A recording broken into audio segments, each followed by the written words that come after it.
कर रहे हैं सेंटेंस कनेक्टर के बारे में। सेंटेंस कनेक्टर मैट्रिक में जो आता है एक हो या दो हो, एक नंबर का या दो नंबर का आता है। मेरा मेन उद्देश्य है जैक के परीक्षा के लिए जो इम्पोर्टेंट होता है सेंटेंस कनेक्टर, उसके बारे में पढ़ाना है।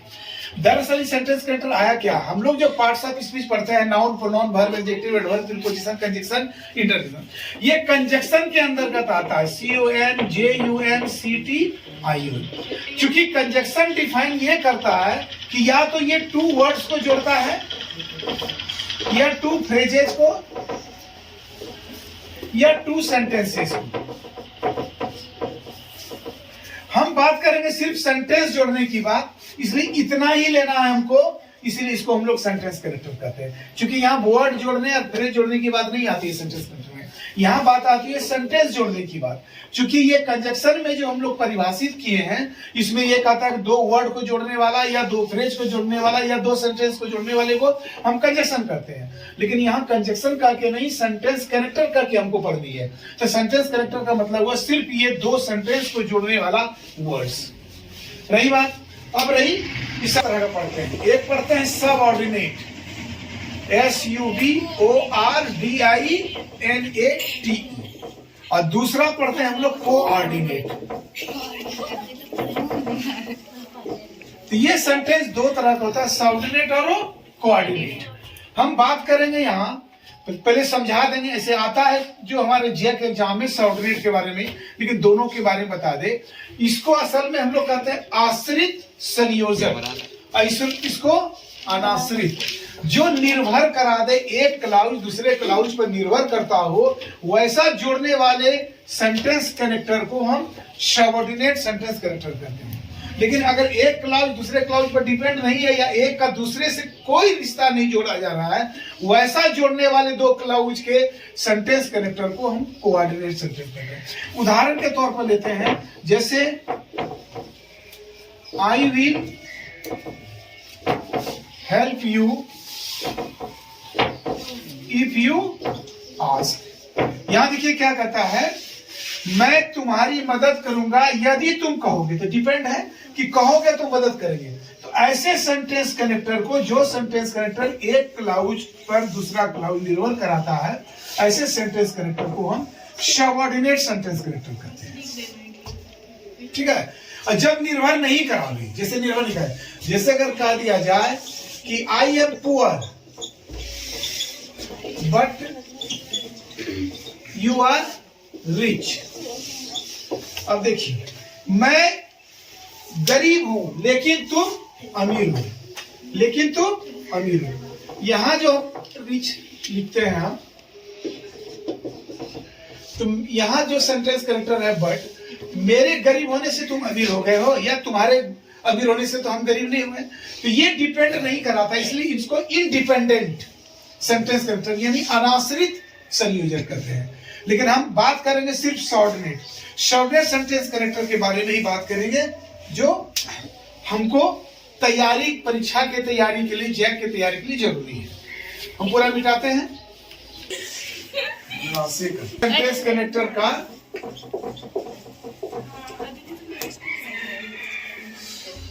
असल में इसमें हम ग्रुपिंग करके बांट देते हैं। सबसे पहले आता है सिंस, एज और बिकॉज।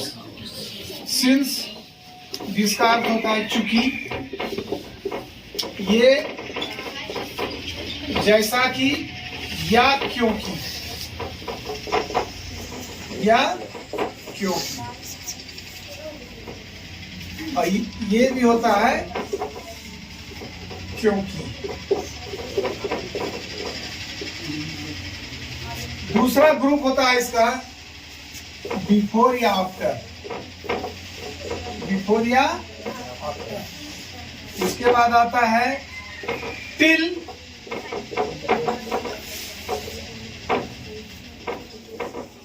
अनटिल।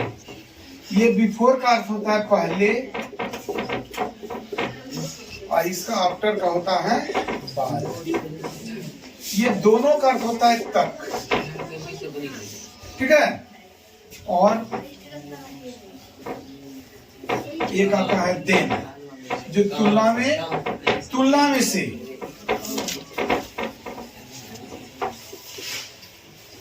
तुलना में, तुलना जब करता है तो उसके लिए देन का प्रयोग। ये इतना सेंटेंस कनेक्टर में से बंद करो, भगा दी दोनों को। सेंटेंस कनेक्टर के अंतर्गत हम ग्रुप बाय ग्रुप बांट दिए हैं। सिंस, ये सिंस है, एज है, बिकॉज है। ये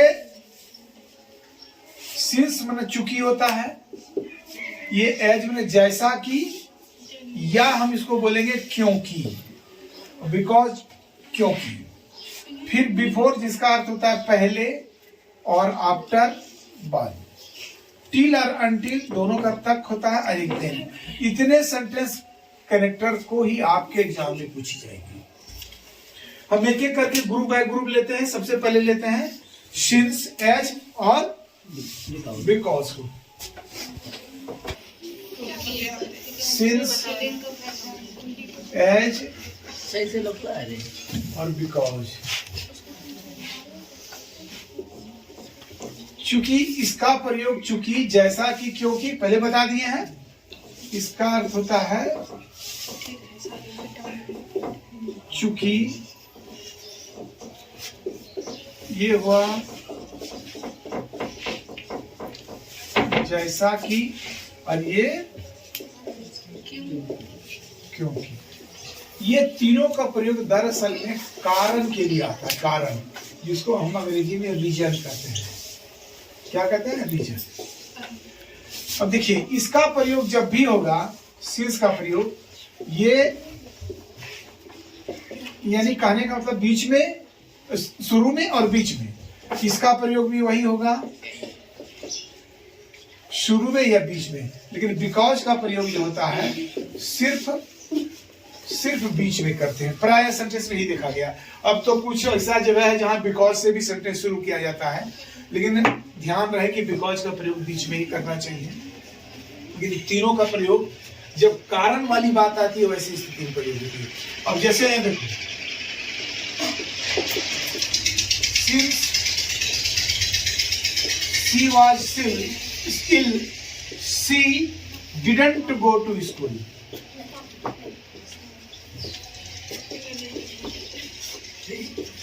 चूंकि वह बीमार थी वह स्कूल नहीं गई। ये कारण दिए हैं। Since she was ill she did not go to school। अगर ऐसा रहे शुरू में तो यहां since का प्रयोग करते हैं। ये एज जो है दोनों जगह जरूरत है, भर सकते हैं आप। एज सी वॉज इल, जैसा कि वो बीमार थी, she didn't go to school, वो स्कूल नहीं गई। तो एज का प्रयोग भी आगे कर सकते हैं और सिंस का भी, क्योंकि हम यहाँ दिखाए हैं एज का प्रयोग शुरू में भी हो सकता है और बीच में भी। यहाँ पर भी शुरू में और बीच में हो सकता है सिंस का प्रयोग, लेकिन बिकॉज का हम प्रयोग बीच में करेंगे। अब जैसे इसी को बदल देंगे कि हम लिख सकते हैं she didn't go to school because she was वह स्कूल नहीं गई क्योंकि वो बीमार थी। यहां पर भी हम एज का प्रयोग कर सकते हैं। वह स्कूल नहीं गई जैसा कि वो बीमार थी। ऐसे एज का प्रयोग क्योंकि के रूप में भी होता है, क्योंकि वो बीमार थी। तो प्राय देखें क्या हम किसी का प्रयोग शुरू या बीच में कर सकते हैं। इसको हम पलट देंगे तो ऐसा भी लिख सकते हैं she did not go to school since she was ill. यहाँ पर हम सिंस का भी प्रयोग कर सकते हैं, बिकॉज का भी कर सकते हैं, एज का भी कर सकते हैं। लेकिन इसका प्रयोग जब भी करेंगे बिकॉज का बीच में ही अकेला होना चाहिए। ऐसा नहीं करेंगे because she was ill she did not go to school. ऐसे प्रयोग होने का तो संभव है, लेकिन सेंटेंस की जो है खूबसूरती खत्म हो जाती है। इसलिए जब भी हम लिखेंगे तो हम बिकॉज का बीच में प्रयोग करेंगे। अब फिल इन द ब्लैंक्स जब करने आएगा सेंटेंस कैरेक्टर, तो याद रखिएगा अगर खाली आगे में है और आपको ऑप्शन में दिया हुआ है एज या बिकॉज, सॉरी एज और सिंस, तो ये दोनों में से जो दिया रहेगा उसको भरना है। यहाँ बीच में अगर ब्लैंक है तो आपको ऑप्शन 3 में से कोई भी है यहाँ चलेगा, 3 में से कोई भी रहेगा आएगा। तो ये प्रयोग है आपका सिंस, एज और बिकॉज का। ये सेंटेंस उलट पुलट कर सकते हैं, क्योंकि ये सबऑर्डिनेट सेंटेंस कनेक्टर है तीनों का तीनों। हम बताए थे कि सबऑर्डिनेट सेंटेंस कनेक्टर का ही तीनों है। सही बात। प्रयोग का इसमें समझ में आ गई सबको? कोई दिक्कत? यहां अगर ब्लैंक रहता है तो आप एज या सिंस दोनों में से कोई प्रयोग कर सकते हैं, क्योंकि ये रीजन बता रहा है, ये वाला रीजन समझे, चूंकि वो बीमार थी या जैसा कि वो बीमार थी, ये रीजन दे रहा है। और यहाँ परिणाम निकल रहा है कि वो स्कूल नहीं गई, she did not go to school, she did not go to school. और इसी चीज को सेंटेंस को अगर पलट देते हैं, क्लाउज को पहले देते हैं she did not go to school, she did not go to school because she was ill, क्योंकि वो बीमार थी। यहां पर हम एज भी डाल सकते हैं, सिंस भी डाल सकते हैं, क्योंकि यहां पर क्योंकि शब्द का प्रयोग हुआ है, जैसा कि वो बीमार थी, चूंकि वो बीमार थी, तीनों रीजन को ही बतलाता है, इसलिए दोनों, यहाँ तीनों का प्रयोग होगा, यहाँ दो में से कोई भी कर सकते हैं। अब रही फिल इन द ब्लैंक्स में, ऑप्शन आपको देखना है ऑप्शन क्या दिया है। अगर ऑप्शन है आपका शुरू में ब्लैंक है, ऑप्शन एज सिंस में से कोई एक दिया है, जो दिया है वो भरेंगे। अब बीच में अगर ब्लैंक है तो तीन में से कोई भी ऑप्शन रहेगा, बिकॉज सिंस एज वो भरना है। तो ये हुआ आपका प्रयोग सिंस एज और बिकॉज। देखिए यहाँ अब हम दूसरा सेंटेंस करेक्टर ग्रुप को पढ़ा रहे हैं, बिफोर या आफ्टर। बिफोर या आफ्टर, ये दोनों सेंटेंस कनेक्टर जो है समय का बोध कराता है। किसका बोध कराता है? समय का, टाइम का। इसका अर्थ होता है पहले, आप ऐसे भी लिख सकते हैं के पहले, ये लिख सकते हैं के बाद, ठीक है। अब देखिए इसका प्रयोग जब भी हम बिफोर का करते हैं तो याद रखिएगा, बिफोर के बाद जब भी सेंटेंस बनेगा V2 वाली आएगी, और आफ्टर का जब सेंटेंस बनेगा तो इसके साथ हमेशा हेड देके भर्ती आता है। लेकिन इसके शेष भाग अगर सेंटेंस का दूसरा क्लाउज में जब बनेगा, अगर ये बिफोर के बाद V2 लगता है, ये चीज को पहले कंफर्म कर ले, और आफ्टर के बाद हेड देके भर्ती। लेकिन अगर बिफोर के बाद V2 लगता है और दूसरा अगर यहाँ वाक्य बनेगा तो हेड देके भर्ती वाक्य बनेगा, और इसका जब बनेगा तो V2 बनेगा। अब ये ग्रुप अगर बिफोर से जुड़ा हुआ है तो या तो आगे डालिए या इस सेंटेंस के पीछे भी आ सकता है, ये उलट पुलट हम कर सकते हैं। उसी तरह से यहाँ V2 रहेगा, ये V2 या तो यहां रहेगा या इसके बाद भी आ सकता है, ठीक है। ये प्लस का चिन्ह है, ये और ये, तो ये आगे पीछे दोनों हो सकता है, या तो यहां लगेगा, ये तो हमको याद रखनी है कि हेड, ये बिफोर के बाद हमेशा V2 और आफ्टर के बाद हमेशा हेड देके भर्ती वाली सेंटेंस बनेगा। उदाहरण के तौर पर हम कहते हैं ना, The patient, P-A-T-I-E-N, the patient had died before the doctor came. आप देखिए वही बोले कि बिफोर का प्रयोग तब लगेगा जब आगे वाला सेंटेंस हेड देके वर्ब 3, और बिफोर के साथ क्या आता है? V2।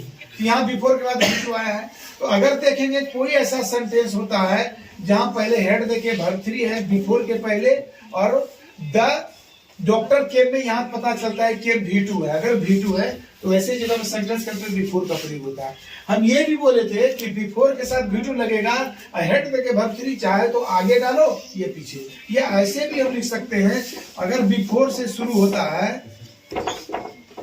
बिफोर से अगर शुरू करते हैं तो बिफोर V2 लगेगा, the doctor came,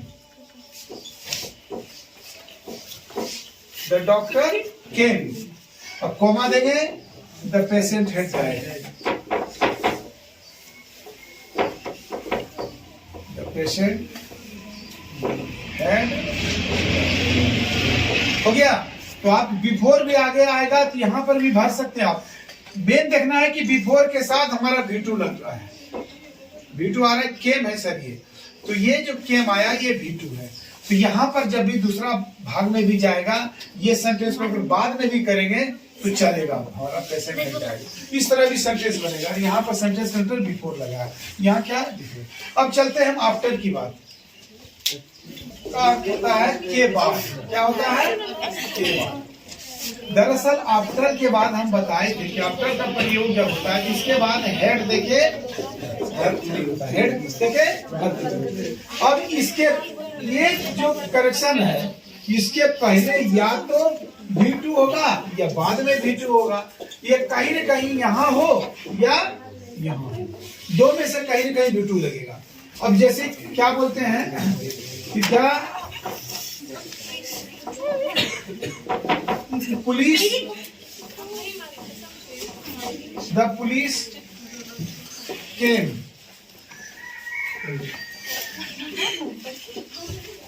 the police came, the thief had run away, thief had run away।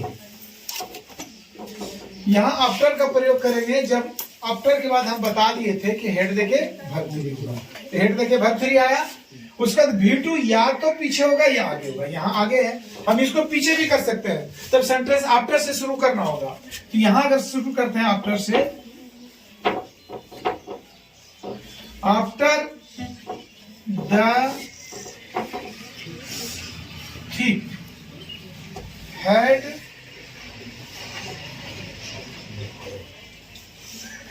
run away, comma देंगे तब लिखेंगे the police came, the police came. तो यहाँ आफ्टर आगे रहेगा, या तो ऐसे प्रयोग करेंगे या ऐसे प्रयोग करेंगे, इस तरह से ये आफ्टर का प्रयोग हुआ। तो फिल इन द ब्लैंक्स करने के लिए जब भी आएगा सेंटेंस कनेक्टर में, तो हम देख लेते हैं कि पहले V2 है और बाद में हेड देके वर्ब 3, क्योंकि बताए थे कि आफ्टर कभी भी प्रयोग जब होगा वो हेड देके वर्ब 3 के पहले, यानी आफ्टर के साथ हेड देके वर्ब 3 का प्रयोग होता है, जो यहाँ लिखे हुए हैं। तो यहाँ पर भी अगर हम आफ्टर शुरू से हम करते हुआ प्रयोग आफ्टर का, तो पहले वही है, आफ्टर के बाद हेड देके वर्ब 3। ये V2 आगे रहे पीछे रहे कि आगे रहे, तो यहाँ पीछे डाले हैं द पुलिस कैन V2, तो दोनों स्थिति में आफ्टर भराएगा। ये आफ्टर का अर्थ होता है के बाद। चलिए अगला, अनटिल, दोनों का प्रयोग तक के लिए होता है, लेकिन याद रखिएगा ये समय का बोध कराता है, इसका समय का, टाइम। अब हमको देखना है कि टिल अनटिल का प्रयोग, टिल का प्रयोग प्राय सेंटेंस में देखा जाता है बीच में होता है, और अनटिल का प्रयोग शुरू और बीच दोनों में, यानी ये जीरो जो यस हो, ये नो, ये यस हो, यानी टिल का प्रयोग सिर्फ बीच में होता है, अनटिल का प्रयोग शुरू और बीच दोनों में होता है। जैसे एक सेंटेंस लेते हैं, please wait till I come back, कृपया इंतजार करें मेरे लौटने तक। हम चाहें तो यहाँ अनटिल का भी प्रयोग कर सकते हैं, तो ये दोनों जगह प्रयोग होगा टिल अनटिल, चूंकि बताए थे कि टिल का बीच में भी होगा और अनटिल का भी बीच में प्रयोग होगा, लेकिन शुरू में टिल का प्रयोग नहीं होना चाहिए जब भी कीजिए अनटिल। तो अगर इसको हम पलटते हैं तो यहां पर हो जाएगा until I come back, back please wait. तो आप देख रहे हैं क्या कि बीच में टिल अनटिल का दोनों प्रयोग होगा, लेकिन शुरू में अनटिल का प्रयोग करेंगे। तो ये सेंटेंस का हम क्लाउज पलट देते हैं, जैसे आई कम बैक, तो आगे में अनटिल का प्रयोग ही होना चाहिए, लेकिन अगर हम इसको पीछे लाते हैं तो टिल अनटिल दोनों संभव है, इसलिए टिल अनटिल का प्रयोग में बहुत खास नहीं है। लेकिन याद रखिएगा इसका अर्थ तक, कृपया इंतजार करें मेरे लौटने तक, या जब तक मैं आऊं प्लीज वेट, मेरा कृपया इंतजार करें। ये हुआ टिल और अनटिल का, ये बहुत बड़ा चीज नहीं है, थोड़ा सा कोशिश कीजिएगा हो जाएगा। THAN, देन, ये देन THEN नहीं है, वो देन तब होता है, ये बात कर रहे हैं THAN, देन, जो तुलना में से के रूप में प्रयोग करते हैं। इसका प्रयोग कंपैरेटिव डिग्री के वर्ड के बाद आता है, और कंपैरेटिव डिग्री के बारे में तो हम बता चुके हैं कि कोई भी एडजेक्टिव या एडवर्ब ले लेते हैं, कोई एडजेक्टिव या एडवर्ब वर्ड रहता है, उसमें प्राय ER जोड़ के कंपैरेटिव बनाते हैं, कभी कभी उसके आगे मोर लगा के जोड़ते हैं, ये दो। और एक होता है कि वर्ड ही चेंज होता है, जैसे गुड, बेटर, बेस्ट, तो बेटर देन। तो तीन तरह की बात, जब भी कंपैरेटिव डिग्री आएगा तो उसके साथ देखोगे कंपैरेटिव का जो भी एडजेक्टिव एडवर्ब है ER के साथ आता है, और या नहीं तो आगे मोर लगेगा, जैसे beautiful, more beautiful, most beautiful, तो मोर ब्यूटीफुल। तो ये कंपैरेटिव वर्ड जब भी आएगा उसके बाद ये देर का प्रयोग होता है। जैसे कह दिया जाए she is taller.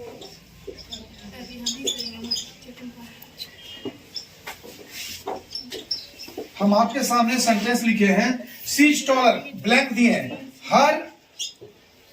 Her sister. तो आप देखिए कि टॉलर है ना कंपैरेटिव डिग्री, TALLER, ये ER लगा के कंपैरेटिव बना हुआ है। या कभी कुछ ऐसा आएगा जिसका आगे मोर लगेगा, जैसे कह देंगे she is more beautiful her sister, तो देन हो जाएगा। तो ऐसी जगह पर हम लोग देन का प्रयोग करते हैं। किसका प्रयोग करते हैं? देन।